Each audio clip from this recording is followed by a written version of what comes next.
Okay, so if you've literally just joined us, I can see a couple of you have, and joining all the time, welcome to How to Get Someone to Change Their Mind. For those of you who have just joined literally in the last 30 seconds, if you have a question for me, you can write it up in the Q&A pane, or if it's too long a question, you can just say, Paul, I have a question, and then we'll free up your line and you'll actually be able to speak if it's more complex. I'm going to try and incorporate as many of your questions as I can if you have questions. If you don't have questions, I'll assume that it's either totally comprehensive or you're dumbfounded. If something occurs to you, it's not too small, please do raise it. The greatest value I think that comes from these occasions is when people ask questions and we get a dialogue going. What you're getting is my thoughts and my experiences from about 25 years in psychology, but also from projects. And every now and again, I'll introduce, if I bring them to mind, some things that are actually happening right now with clients. And also the material that you're hearing is really at the core of what we do. So we have this core program that we run both internally within companies and externally. And this core program really touches on what we think is at the center of communication, of leadership, of emotional intelligence. And you're getting a big piece of that this morning crunched into a very small space of time. So I apologize in advance. We are going to go at quite a pace, hence the ability to ask questions if I'm not being completely clear. So how to get someone to change their mind? I want to start off with a poll. And I want to really ask you the question, what would you say of the 5 options that I'm about to present you with is your go-to strategy for persuading someone to change their mind? Maybe you don't really have one, or do you find yourself being persistent and encouraging, or using lots of good logical reasons? Or do you go to some trouble to understand the other person's point of view? Or do you really avoid that whole situation and try to influence people indirectly without risking confrontation? So vote now. What do you find yourself doing more often than not? There's a clear favourite already. So that's understanding their point of view seems to be a clear favourite. Lots of logical reasons isn't too far behind.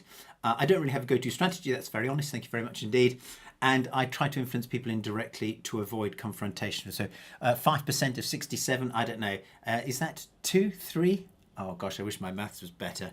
But anyway, great. That's an interesting start point. Well, I'm going to be looking at each one of those possibilities, more or less. But what I want to start off by saying is that the way that we're taught to change people's minds is very, very much impregnated in family life, in our school lives, in politics and debating. The way we see people persuading each other all the time in public life is obviously bound to influence us. I believe that for the most part, the way that people try to influence decisions in public life is a total waste of time. And what I'm hoping to do is to persuade you, is to get you to change your mind, those people who weren't of the 42%, that there is a profoundly different way of persuading people to change their minds than we are habitually taught. So firstly, what I'd like to do is to look at logic as the first port of call, because many of us are taught right up and beyond university, are taught to present people with logical reasons. And in fact, I hear myself and Claire, my wife, trying to explain to the girls sometimes what's what by giving them practical and logical reasons. Now I want to tell you now why that falls apart. So now you should see before you a banana. Now, logic will tell you, and the world will tell you, that the way to open a banana is to start at A and kind of you sort of snap it back, and there you go. There's your banana open. Now every school child is taught that from about, I don't know, 2.5 or 3. Now, what that completely ignores is B, entry point B. As it happens, entry point B is a much better way to open the banana, because if you have a banana that has a slightly tough skin, by levering back on this, what you actually do is you ruin the top of the banana. Whereas if you go for point B, you actually have a much cleaner opening. Now, that's a bit of a nonsense example, and I can't believe right now that I'm going to change a lot of your minds about how to start eating a banana. And this, what I'm trying to do is illustrate that my piece of logic, my common sense, will be your nonsense. It will be completely opposite to what you do. So logic is not a great place to start. So that's the first thing. The second thing about logic or competing facts is that what we're doing is just exchanging facts and opinions in a way that really doesn't give anybody any kind of advantage. So if I say yes, you say no. I say black, you say white. I say A, you say B. I say now, you say later. We are just piling up more and more opinions. And that's what I hear all the time. If you ever listen to Prime Minister's question times, it's a total shambles. It's embarrassing that intelligent women and men fundamentally fail to understand how to change the opposition's viewpoint. And what tends to happen if we follow that rationale is that the person who wins the argument isn't the person who should have won with the best opinion, with the most intelligent opinion, but it's the person who has the most time, who has decided that they're going to stick it out no matter what. It's the person with the most energy, who really, loves a good scrap, and their adrenaline and testosterone gets up, and having a good joust. I have one friend in particular. I love him dearly. I've known him since early army days, and he just does not give up. It's in his DNA. And then, of course, talking of the army, there's the problem of rank. Now, you will be familiar with this problem if you've been in corporate life at all, or even in families, there is a rank structure. Eventually, rank will win, but only superficially, and I'm going to come back to that in a moment. The other problem is that because we're all different, there are some of us who just like a good scrap.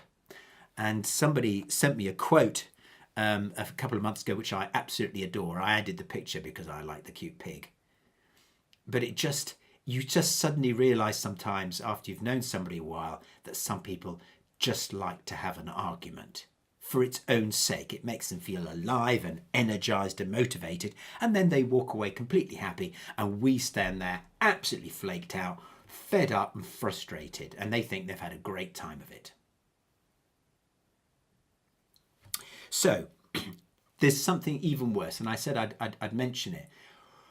The problem when we have this kind of tit for tat, yes but argument is that we might succeed. The biggest problem is that we might actually manage to persuade the other person that what we think is right. And this, as you can imagine, but I'm going to really point out now, has some massive problems associated with it. So whether we win by virtue of our rank, or we win by force of argument, or we win because we enjoyed the argument and the other person got worn down, it really doesn't matter. The worst possible thing that can happen is that the other person capitulates. They give up. And what's the problem with this? Well, the problem with this is, there are a number of them. The first one is that can we be sure that the person is going to really take action? What are the chances that they're going to do it? I always think they're slim. The second problem is that comes from problem number one of taking action or maybe not, is that if they do take action, how much effort are they really going to put into it? Are they going to put heart and soul into something that they said yes to reluctantly, under duress? I don't fancy my chances And if I have persuaded somebody, and that also goes for in a coaching situation where I really find myself wanting the person to not go down a particular route, and even after all the years I've been coaching, I still find myself persuading people, and then I know I've got a problem on my hands. If I've got my wits about me, I'll admit it. I will tell them, listen, I think I've persuaded you to do that. That wasn't your opinion, that's mine. Where are you with that now? So, being successful at persuading is a real problem. Let me show you something else now. The thing is, as I said, we are taught to do this very early on. There are lots of forms of education. School is one of them. When this training succeeds, what we actually learn to do is to use a lot of words and a lot of force. Scenario number one, if I am talking a lot, if I am full of my own opinion, I cannot listen to you. I am just off in a world of my own. I can't talk and listen at the same time. So the art of persuasion, as people have it, is intrinsically flawed because I can't listen whilst I'm in transmit. The second problem I have is in the sheer amount of words that I use. If I use a lot of words, then I'm just going to swamp you. And that's what tends to happen in conversations, and that's what wears people down. Words are a way of suppressing other people's opinions. Some people do it on purpose because they think they're going to win, and they appear to win, but actually it's a disaster. The other consequence of using lots of words, and in particular, people who are clever with words suffer from this problem, and that is, I mean that really sincerely. People who are good with words have a problem because what they do is they force the people that they're talking to be quiet. They force them into submission. And as I've already said a few moments ago, submission is the worst possible thing we can get people to do.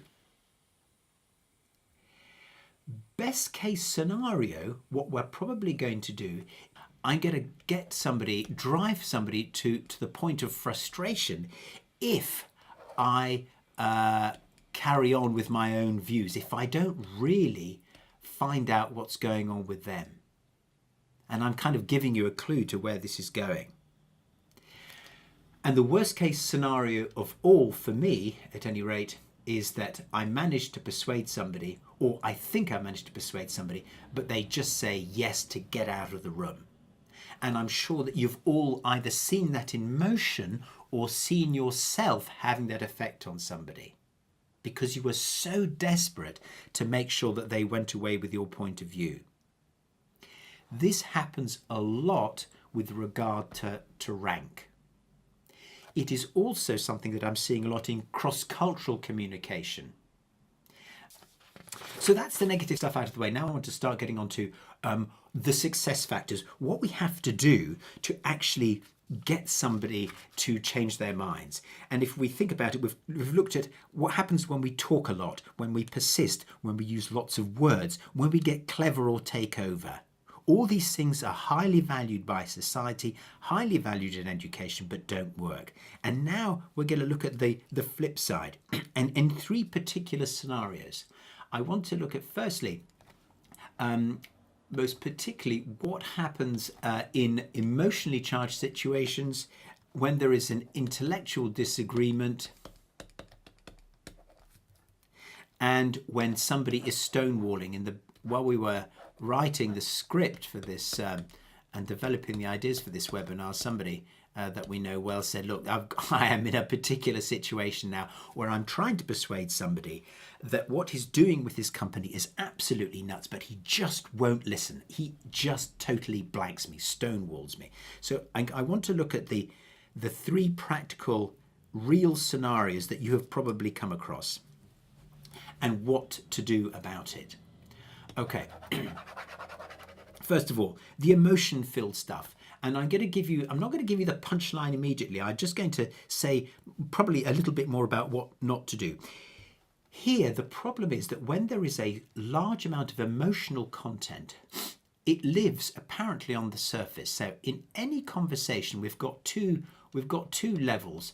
The words, by which I mean the literal, what we see, what we hear, where the arguments appear to be. And then underneath, we have the emotion. That is the stuff that tends not to be talked about, but it's spoken about. When there is an explosion or a piece of resistance here, what we tend to do traditionally is to focus on the resistance and try to overcome it or blast through it. That is the traditional model of persuasion, of getting people to change their minds. The route that I'm suggesting you take is to have a look at the problem that is underneath and abandon the words in favour of paying attention to the emotions underneath. And once they are sorted out, then going back up for the content of the conversation and basically diverting away from the words and the content every time you think the process, in other words, the emotions, the objections, rear their heads. So that's the first thing. That's about the emotional responses or emotion-filled responses. What about intellectual disagreement? What happens there? Well, intellectual disagreement happens for a lot of different reasons, but here are three that I think are particularly common when I'm working with people. People seem to disagree on the basis that they don't respect the other person.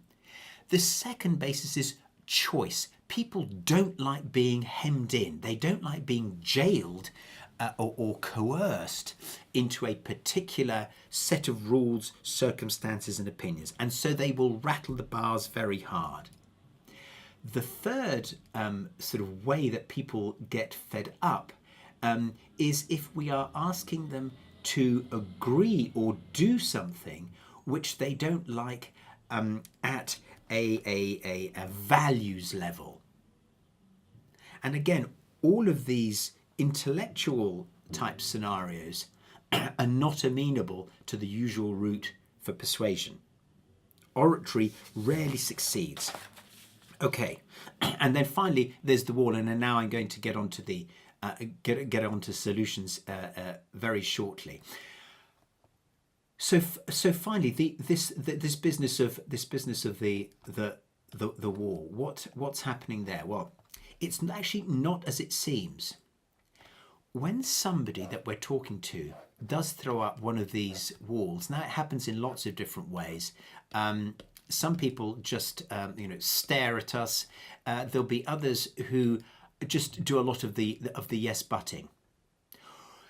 But there's a couple of things almost certainly that they will display. One of them is, or this is what's behind it. They won't necessarily display it, but one of the things that's going through their minds and bodies is fear. So when you get a blank with somebody, when they just don't seem to listen, it's very often because they're frightened. They're frightened of having to change their minds, not just on the thing that you're trying to persuade them of, but there's probably a whole piece of their understanding and sense-making of the world that you are actually, without knowing it, threatening. And that's very uncomfortable. People will often then demonstrate, unfortunately, will demonstrate fear with anger.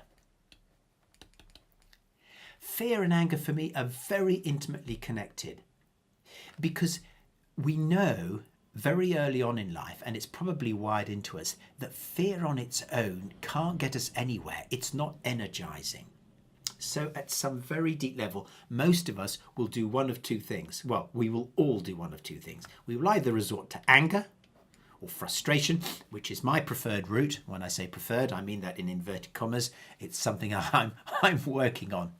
And the other thing that people resort to is silence, or this what sometimes is called dumb insolence in old-fashioned parlance. But this brick wall, the point I'm making here, is not what it appears. It's a stonewalling which is born of fear. which then is sometimes connected or morphs into either silence or anger. Okay, so here's the bit that you've all been waiting for. What to do in the face of these problems? What to do when we have something that we need to persuade somebody of, but they seem implacable or argumentative, very yes-butty, determined, when we can't seem to get past them? Well, this is where I want to introduce to you a completely different setup altogether. Imagine there are two loops in this model, and the loops kind of depend on each other, and I'm going to explain as I go along now. So this loop, let's call it loop A and loop B. So loop A starts off with watch and listen. Now, people who have been hanging around me for a little while won't be surprised to hear me say that listening is a key part of this. What we're watching for in this instance is we're watching for feelings. We're listening not just for the words, but for that subtext. You remember the green line that goes underneath the noise that's going on top? And that's the first part, watching and listening. Then when we think we're onto something, then we reflect that back. We reflect that back with empathic statements. And in case you're in any doubt or you wonder, well, okay, I get the empathy thing, Paul, but what does that actually sound like? Here are some examples. John, you sound worried, the feeling, about going ahead with the plan and sharing it with the board. The what about? I guess that's because you don't think they're going to like the financials. The why. So what I'm reflecting back is how they seem to feel, what about, and why. And then I am going to pause. The pause is essential, because what are you going to do in the pause? Yes, you guessed it. You're going to watch and listen again. Did I get that right? If I did get it right, they say, yeah, absolutely. Yeah, I just think it's nuts to give this plan to the board as it is now, because they're just going to tear us apart. And then I reflect that back. Okay, so it's worse than I thought. So you're, firstly, the feeling, you're really worried, the what about, that they're actually going to give us a very hard time, the what about, and the why, because they really, you know that John, the chairman, really hates things that are unprepared or half-baked. He doesn't like us thinking aloud. The why. How they feel, what about, and why. Okay. So at some point, and this is the golden bit that you have to be really, really patient for, the person will tell you, actually, you know what? You really do understand. You do get me now. And I'm gonna give you the green light to explain to me what's on your mind. Now, we do have to wait for this green light, but as soon as we get it, that then gives us the opportunity to say, okay, I can now go on to my loop, loop B, which is to explain what I mean. So this is when I get to speak. I say my piece with the fewest number of words possible, and why not throw a feeling in there as well? I'm convinced, I'm worried, I'm keen, I'm determined. All names of feelings. Short sentences. And then this part of the loop, of course, is when I listen and watch and listen for their reaction to what I've just said. Now, it will come the point where something that I say sets off something that they're not too keen on. And so I have to make sure that I'm paying attention to when I get the red light. And then when I get the red light from them, I have to be prepared to go back to this loop here. So I'm swapping between the watch and listen loop, loop A, and the loop B, which is the speaking, watch and listen. And that's how it carries on until I can see some movement.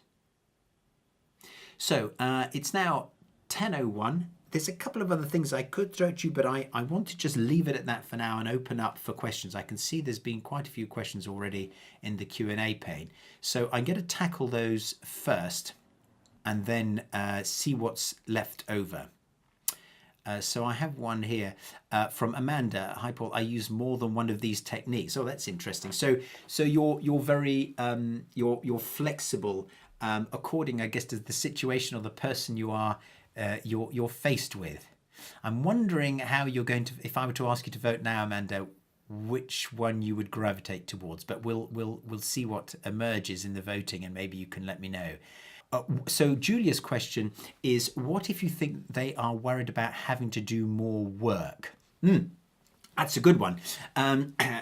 So here's how that sounds. And I'm wondering if now, Julia, you can, I don't know at what point in my talking you had that question come in your mind, but here's how it might sound.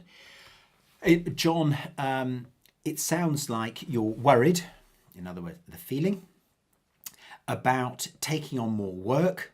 The what about? I guess that's because you're already totally overloaded.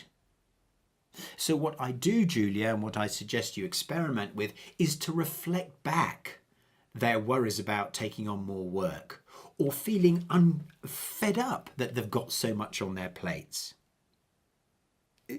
Kevin says, I've used the watch and listening, active listening, quite a bit with success. Any thoughts on individuals who very strongly want any ideas to be their own? Is this related to the fear in anger? That's interesting. The way I'm interpreting this, Kevin, is that you're saying that some people seem to just want to have ownership of the idea. They need the idea to have been their own in order to even consider buying into it. I think you're right. And you say, is this related to fear and anger? I think this is related to the fear of not feeling like they've contributed, maybe not feeling very good about themselves, because, you know, we like to feel valuable. We like to think that we're being intellectually respected and that we're part of a decision. There's something in there about self-determination as well, for sure. So I think you're on the right track. It's certainly to do with fear.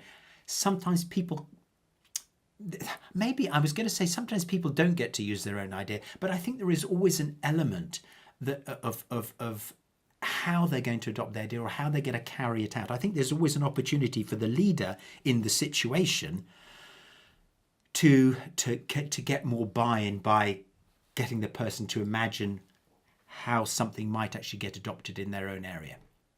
Okay. Jan asked, what to do when the person won't tell you their feelings, only the facts? Well, people will very rarely tell you their feelings, and what I counsel you away from is asking people how they feel about that. It's a common thing, isn't it? Well, how do you feel about that? Well, I'm hardly likely to tell you. If I do know, if I'm really emotionally highly intelligent, then I will tell you. But actually, the chances are that we have to take a punt. Here's my thought for you, Jan. When you tell somebody, you give your humble hypothesis of how you think they're feeling, they will own up to the real one if you get it wrong. And they will say that you're right if you get it right. Just as if I was to turn around to you, Jan, and you and I were face to face, and I say, and if I was to call you Joan, it's Joan, isn't it? And you say, no, it's Jan. We feel strongly this strong need to be understood. So if somebody is very obviously and overtly getting us wrong, we can't but resist setting them right. Hopefully that's a good enough response, Jan, for now. One here from Tracy. What happens when you need to enforce something and using feelings has failed, e.g. changes in legislation or company leadership? When you need to enforce something. Again, I go back, and if I think I'm understanding your question right, is when you've done all the listening in the world and they're still folding their arms and saying, oh, I'm not really sure about this. There, I suppose, it comes into the B loop, the speak, where maybe it's a question of, again, I'm contradicting myself in my head, because I want to say, I would need to give you, if it was you and me, I'd say, well, listen, I'm really uncomfortable, Tracy, with leaving this conversation where you don't seem committed to action. And so I would want to make it clear to you, Tracy, that I'm not happy with the way it's going, and I'm not happy to end, so that it makes you, hopefully, take me a bit more seriously, but also examine your own view as well. But then, if you're still feeling unhappy, I would go back to loop A, which is the watch and listen. So it sounds a bit banal, but it's more of the same. But I would certainly up the ante on loop B by using bigger feelings as they occur. Hopefully, Tracy, that's good enough for now. Come back to me if it's not. Looking 10:10, we're still okay for time. Denise says, I've been in a situation whereby watching and listening, I have changed my mind because they had a valid point. I'm so pleased you said that. I totally forgot to put that in the script. And in fact, it was a point that Matt raised when we were kicking around the content about a week ago. He said, what happens if I listen and I change my mind? That shows that you've really listened. And it comes up in the 2-minute model that we'll put out for you next week. Actually, going into this A loop, doing the A loop genuinely, means that you are opening yourself up to the possibility of starting to go towards them and maybe even being persuaded. And that's when you know that this is for real. You can't fake loop A. So it's a really, really good point. Of course, sometimes you won't have the opportunity or the latitude to change your mind. And then that's a kind of a, do I tell them the truth? Do I tell them that I've changed my mind? Am I allowed to? Is that supportive of the management structure? And then that's a value judgment. That's a piece of leadership judgment on the spot. But great question. Thank you for that, Denise. Shirley, one from Shirley, I find controlling the emotion the hardest part. How do you overcome that? Now, Shirley, by when you say control the emotion, I think what you mean is getting people to stop being emotional, to kind of contain it. The only way to, quote unquote, control the emotion is to pay it full attention, to shine the light on it without judgment. So this is very much about loop A. If they're still very emotional, you can go to loop B and give them some feedback. I'm worried that I don't seem to be having much effect on how annoyed you are. I am trying to listen to you. So we can give them feedback about how we are feeling. That's, for me, that's all feedback is. It's always about my feeling in the face of this emotion. And then they can maybe become aware and watch themselves a little more carefully. But again, it always ends up back in loop A. Hopefully that does it for you, Shirley. Let me know if it doesn't. Where could I get loads of practice offline? I say to people, in terms of the listening practice, the empathy practice, I empathise with supermarket checkout people, with the person in the petrol station, with somebody in front of the coffee queue, a session, I don't know. I just look for places where people are having feelings, and I think, oh, that's a bit crap. They're having a lousy day. I'm gonna let them know that I've noticed. The dustman, the people who I see, I think, wow, that's tough. And that, I think, probably means that I'm constantly exercising the antennae. So offline practice, I think you hit on something there, Kevin. Offline practice is the best. Don't wait until you're under pressure. Martin, what happens when you reflect back and they disagree? Then they'll disagree, Martin, and then they'll tell you what feeling they are having, and then you reflect that back. Oh, so you're not worried about the length of the report, but you're irritated that the summary doesn't reflect the content of it. So we just revise our position and let them know that we've revised our position. How do you, this is one from Abigail, how do you challenge being stonewalled by someone 30 years older than you who is more experienced than you and is resistant to change? Wow, you've painted a picture very quickly there of a very scary situation. You know what? My first instinct is to go to Loop B and to say to them, look, I'm feeling I'm stuck because you seem so determined to stand your ground. I don't know what else to say to you. So again, it's drawing attention to the effect that the other person's behavior is having with you. And yet, Abigail, I would always say, have we really listened to that person who's stonewalling? And they might be older and more gruff. Can a woman be gruff? Men certainly can be, but let's say they can be.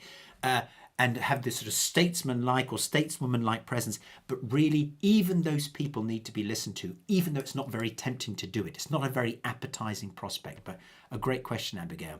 I don't know how I'm doing. There are lots of questions. So it's now 10:16. I am very happy to continue with the Q&A. What I want to do now is maybe, Nicola, can you put up the final poll and then we'll come back to the Q&A in a minute.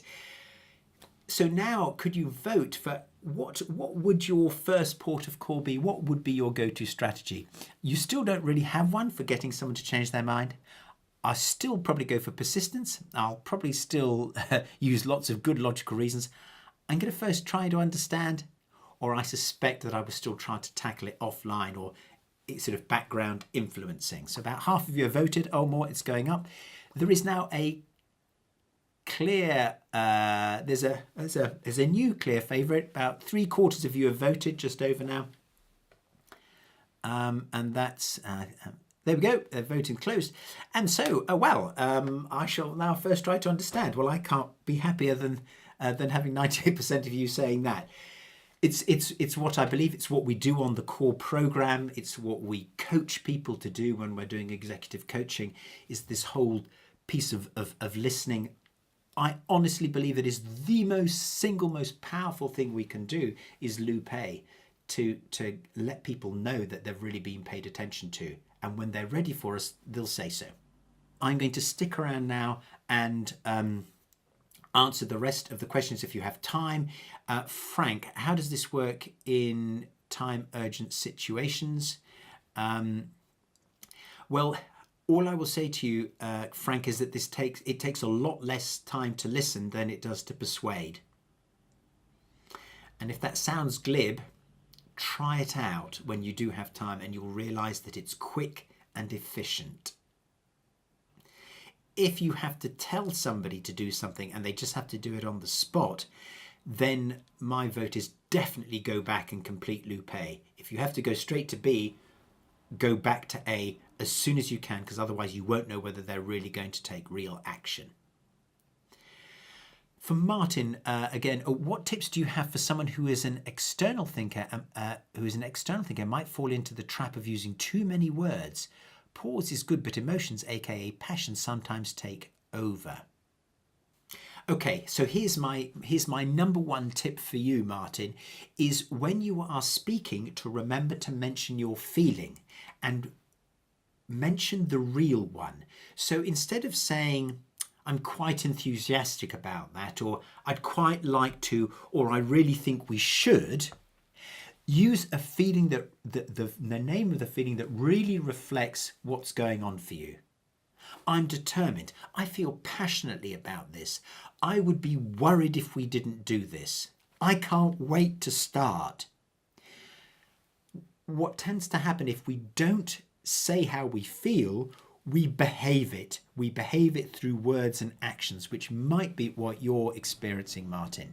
So tell the truth is my vote for you, Martin, my experiment for you. Hopefully that's good enough. Tammy, could you please explain how this may translate when there are a group of people you're trying to head in a particular direction and they're all fighting for top billing? Oh, that's a cracker, Tammy. When they're all fighting for top billing. For me, it's go back to loop A and reflect back to the group. So this would be a piece of group empathy, and it might sound something like this. This is straight off the top of my head, Tammy. It might sound something like this.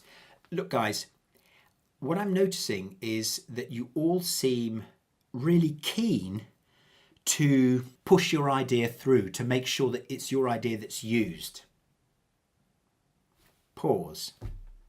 And then I go to loop B, which is, I'm worried that if we try and cram all your ideas or try to action what everybody wants, we're going to get nowhere. How I feel, what about, and why. So it sounds like, Tammy, these people need some potentially empathy to begin with, but certainly some feedback, which is the loop B stuff. I think you're probably going to have to speak up on that one. Hopefully that's good enough, Tammy. Let me know if it's not. Other questions I've still got. Marie, how to deal with a senior person who is simply afraid of change or afraid because they do not understand or are just afraid of possibly not understanding. As they are senior, they will not admit this to save face. Absolutely cracking situation, Marie. It sounds like it's one that you have faced at least once. This one is about not being afraid to explain it. This comes up for me when I'm working with very senior people sometimes, and particularly maybe someone who is a bit closer towards the end of their career, whereas you've depicted they think they ought to understand everything and they just don't. Maybe they're just simply not as sharp as they were, or we haven't explained it very well. So maybe I've just heard myself say that, and maybe that's a potential experiment for you, Marie, which is, look, it's unlikely to be you, John, Peter, Jane. I don't think I've made this very clear. Here's what's really important to me, or here's the bit that's really seminal here. So perhaps we can take the blame somewhat, Marie, for not having explained it in a way that they can understand it. And always, for me, it's going back to this first loop, loop A, which is reflecting back. You don't seem very certain about that, or you still seem puzzled. Giving people the opportunity to admit to their puzzlement and confusion. And that doesn't matter whether it's that person is old or young, it happens. Hopefully, Marie, that's good enough. Amanda mentioned something about Tracy's question. Is Tracy's question linked to a change curve? When do you give someone a breather and accept that they may need to reflect in order to move along a change curve? That's a really good one, Amanda. Absolutely. Sometimes we do have to step back after we've finished one of these A loops and say, I want to leave that with you. Let's come back to this one. Let's do this over a few different conversations. I like the thought very much, Amanda. Thank you. Could you just run through your model again? This is Nicola on the loops, just to make sure I've understood it fully. Your examples of what to say do are very helpful. Okay, so here we go. Loop A is where this is about the listening. This is about listening with empathy.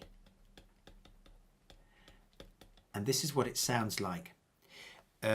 Peter, you seem confused about the profit numbers for the company we're just about to acquire.